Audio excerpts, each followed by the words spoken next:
Om Swastiastu, kembali lagi bersama saya Kada Putra Perlani. Di sini saya akan melanjutkan presentasi tentang bisnis plan saya yaitu Doodle Cake Food Fair, di mana masuk ke marketing plan.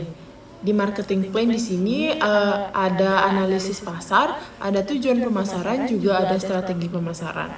Di analisis pasar kami membagi menjadi 3 bagian. Yang pertama ada target pasar, ukuran pasar, juga tren pasar. Di target pasar dalam demografi di sini kami menargetkan usia 15-35 tahun, pria dan wanita, berpenghasilan menengah hingga tinggi dan juga berlokasi di perkotaan. Lanjut ke psikografi, di sini kami mengambil target yaitu pencipta fashion, individu kreatif, orang yang ingin tampil beda dan juga memiliki selera unik. Masuk ke ukuran pasar. Di sini berdasarkan penelitian, pasar sepatu kustomisasi ini diperkirakan tumbuh secara signifikan seiring dengan meningkatnya minat konsumen pada produk yang dipersonalisasikan. Lanjut ke tren pasar, di mana di tren pasar ini kami akan meningkatkan minat pada produk fashion yang unik dan personal. Di sini juga kami akan meningkatkan kesadaran yang lebih besar terhadap kualitas bahan dan yang berkelanjutan. Lanjut ke tujuan pasar. Di sini kami bertujuan untuk mencapai 500 penjualan dalam 6 bulan pertama, lalu mendapatkan 5.000 pengikut di media sosial dalam 6 bulan, membangun kemitraan dengan minimal 1 influencer atau desainer dalam 1 tahun, juga meningkatkan brand awareness di kalangan target pasar utama. Lanjut ke strategi pemasaran. Di sini kami bagi menjadi 6, yaitu produk, harga, digital marketing, influencer marketing, customer engagement, dan event marketing. Dalam produk kami akan menawarkan berbagai opsi kustomisasi termasuk warna, bahan, dan desain. Kami akan fokus pada inovasi desain yang menarik. Lanjut ke harga, di mana kami akan menetapkan harga kompetitif berdasarkan biaya produksi dan nilai untuk produk. Kami juga menawarkan diskon dan promosi khusus untuk pelanggan awal. Lanjut ke digital marketing. Di sini kami akan mengkampanyekan media sosial, lalu SEO, Google Ads, dan konten blog yang menarik. Lanjut ke influencer marketing, di mana kami akan berkolaborasi dengan influencer dan desain terkenal. Lanjut ke customer engagement, kami akan berkonteks pada desain sepatu. Lanjut ke testimoni pelanggan dan program loyalitas lainnya. Dan yang terakhir ada event marketing. Di sini kami akan berpartisipasi dalam pameran fashion dan acara komunitas untuk memperkenalkan produk-produk kami.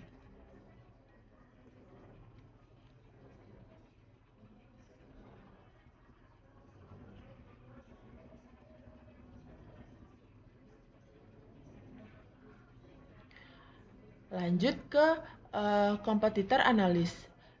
Kami mengambil contoh yang pertama ada terkenal dengan layanan kostumisasi sepatu menggunakan bahan premium dan desain yang eksklusif. Di sini juga kami akan menawarkan kostumisasi sepatu dengan harga yang lebih terjangkau dan variasi desain yang beragam. Dan juga kami akan berfokus pada kostumisasi sepatu olahraga dengan teknologi canggih dan kolaborasi dengan atlet terkenal.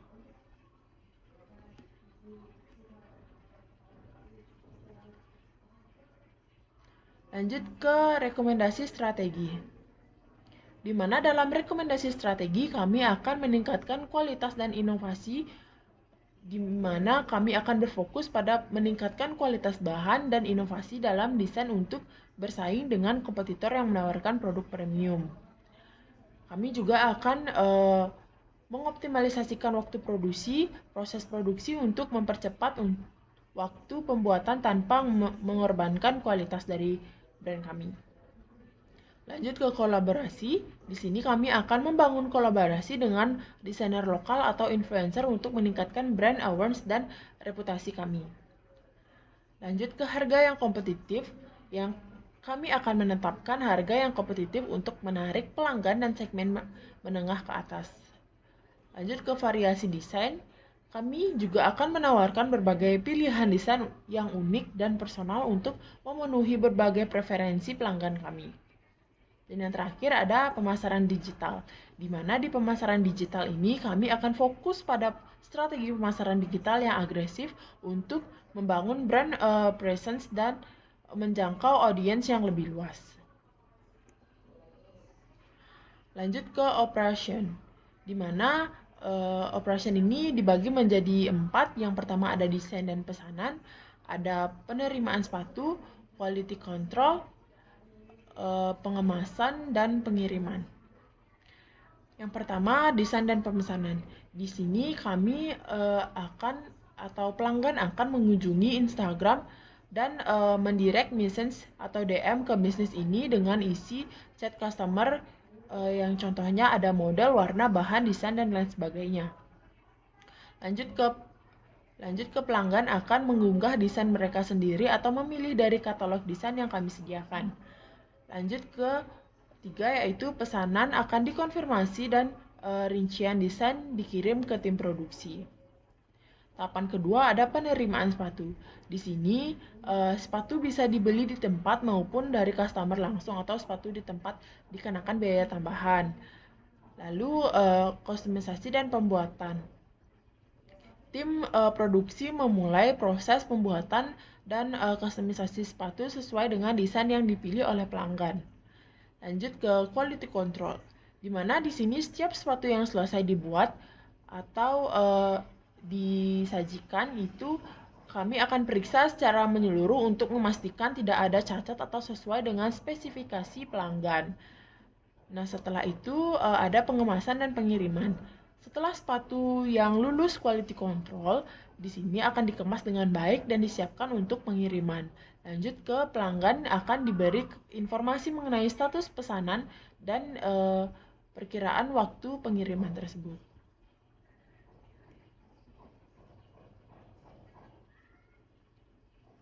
Di sini ada tampilan dari pemesanan sepatu. Lanjut ke financial planning. Di mana di financial planning ini perkiraan modal awal kami yaitu dalam sewa dan renovasi tempat kami mengambil perkiraan di 25 juta. Lalu pembelian peralatan produksi ini kami mengambil di harga 10 juta. Persediaan bahan baku awal seperti sepatu polos itu kami mengambil 10 juta di 100 pasang sepatu. Jadi 100.000 di satu pasang sepatu. Lalu di biaya pemasaran awal kami targetkan di 8 juta. Gaji karyawan per bulan kami target di 15 juta rupiah. Lalu biaya lain-lain seperti lisensi, legal, dan lain-lain itu kami target di 10 juta. Jadi total modal awal kami itu kisaran 78 juta rupiah. Lanjut ke perkiraan biaya operasional bulanan. Di sini kami menargetkan gaji karyawan sebesar 15 juta rupiah, di pembelian bahan baku di 10 juta, biaya pemasaran ada di 8 juta, biaya utilitas seperti listrik, air, dan internet itu di 1 juta, biaya pengiriman dan logistik di 1 juta, dan biaya tak terduga di 5 juta. Jadi total operasional bulanan kami ada di sekitar 40 juta rupiah. Lalu perkiraan pendapatan bulanan itu di harga jual sepatu kami targetkan 200.000 per pasang, itu belum desain. Nah, harga desainnya itu di 500.000. Target penjualan bulanan itu di 1-3 bulan kami targetkan 50 pasang. Lalu di bulan ke-4 sampai 6 itu kami targetkan 75 pasang. Lalu di bulan ke-7 hingga 12 itu kami targetkan 100 pasang sepatu yang harus yang dijual. Jadi pendapatan bulanan yang kami peroleh itu di 1 bulan pertama hingga 3 bulan itu di 35 juta, 4 bulan ke-4 atau sampai bulan ke-6 itu di 52.500.000. Lalu di bulan ke-7 hingga 12 itu kami targetkan di 70 juta rupiah. Nah, proyeksi arus kas ini hanya bayangan saja untuk mendapatkan hasil dari perencanaan keuangan bisnis kami. Nah, bisa kita lihat di arus kas di atas itu pada bulan pertama dan bulan keempat bisnis ini mendapatkan kerugian dan dari operasionalnya. Namun untuk bulan kelima dan seterusnya bisnis sudah mulai stabil dalam mendapatkan keuntungan tersebut. Lanjut ke timeline, di mana bulan pertama hingga kedua atau persiapan awal. Di minggu pertama itu kami akan meriset pasar dan analisis kompetitor. Lanjut ke minggu ketiga itu kami akan membuat rencana bisnis dan strategi pemasaran. Di minggu kelima itu kami membuat akun Instagram dan mengisi profil di bio. Lalu minggu ke-7 sampai ke-8 itu kami membeli peralatan produk dan bahan baku awal. Lanjut ke minggu 9 hingga 10 itu kami menyewa toko dan merenovasi sesuai kebutuhan yang kami butuhkan. Lalu minggu ke-11 hingga minggu ke-12 itu kami akan merekrut tim inti yang itu dimana ada desain, produksi, pengadaan, pemasaran, dan pelayanan pelanggan.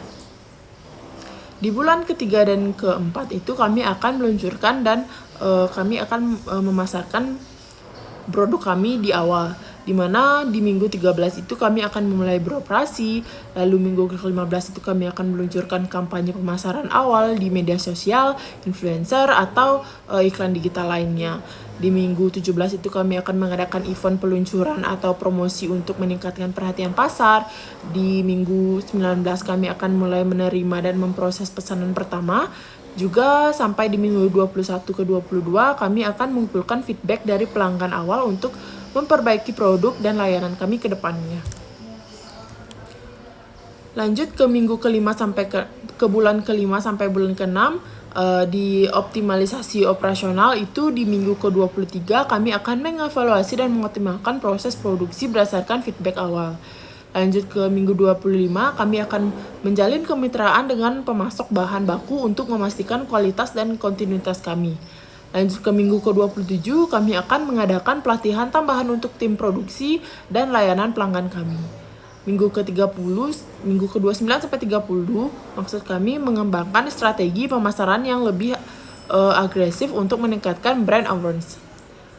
Lanjut ke bulan ke-7 hingga bulan ke-12 itu kami akan menskalabilitaskan dan mengekspansi produk kami. Di minggu ke-31 itu kami akan menambah kapasitas produksi jika permintaan itu meningkat. Lanjut ke minggu ke-36, kami akan mengevaluasi dan memperbarui strategi pemasaran sesuai dengan tren pasar yang kami jangkau. Lanjut ke minggu ke-37, kami akan menjalani kolaborasi dengan desainer lokal atau influencer untuk produk edisi terbatas. Lanjut ke minggu 39 sampai 40, kami akan mengadakan event atau promosi musiman untuk meningkatkan penjualan kami. Minggu ke-41 hingga 42, kami akan menargetkan pasar internasional dengan strategi pemasaran yang sesuai. Lanjut ke minggu 43 sampai 44, kami akan meluncurkan produk baru atau variasi kostumisasi yang berbeda. Lanjut ke minggu 45 sampai 46, kami akan mengevaluasi kinerja bisnis secara keseluruhan dan menyesuaikan rencana strategi untuk tahun ke depannya. Lanjut ke minggu ke 47 hingga 48, kami akan menyusun laporan tahunan dan merencanakan langkah-langkah untuk ekspansi bisnis di tahun kedua. Sekian dari presentasi saya. Apabila ada kesalahan, mohon dimaafkan. Akhir kata saya ucapkan terima kasih dan saya tutup kembali dengan para Santi. Om Santi Santi Santi Om.